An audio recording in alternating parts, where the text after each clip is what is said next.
Thanks, Brandon. I'm here with Dr. Troy Loeffelholz, Superintendent of Columbus Public Schools. Troy, thank you for joining me. Thank you. First things first, we got some winter weather coming our way. What's the latest word with Columbus Public Schools? Well, tomorrow Columbus Public Schools does not have any school. We called it off early this afternoon. Okay. We've been involved in some webinars with the National Weather Service, and they're predicting 8 to 12 inches and maybe some up to 18 inches in some areas. So as far as activities, did you guys have any activities that were going on that aren't happening anymore?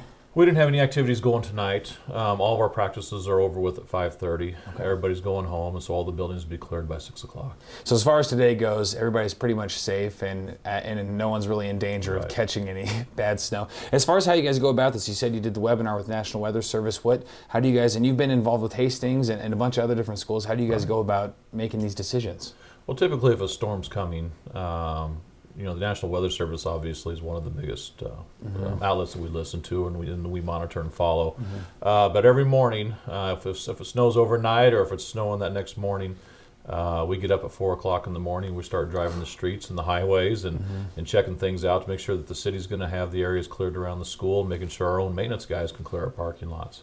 Then we typically make a decision about 5 o'clock. Well, I'm used to getting up that early as well. I'm going to be up plenty early tomorrow too. Yes, you will. We get that going. So is there a situation where, I don't think it's going to happen tomorrow, but if for some reason it does snow, but it's not as much as we think, that you guys would uncancel school, or do you think now that you guys made the decision, it's just you got the day off? Well, once we make the decision, we stay with the decision. A lot of schools will do late starts or early dismissals.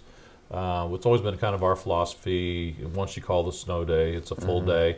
It's all or nothing, I guess, so to speak, because we don't want young kids stuck at home, maybe outside, can't get in the house on an early dismissal. And with the late starts, it's hard on our parents, especially those who are working, on the east side of town and a lot of the factories and even in places of business. To take time off of work, and sometimes they have to take vacation or sick leave to do that and go take their kids to school. So it's just easier, it's cleaner that way, and so it's all or nothing for us. Yeah. As far as the cancellations go, do you have a decent rural population for Columbus High? I know we got Lakeview just up north, but does Columbus High still pull a decent rural population around Columbus? We don't have a large rural population. Okay. We still have a lot of kids coming in from Duncan out on West Highway 30, and we have some option enrollment kids coming in from the Lakeview area and from south of town.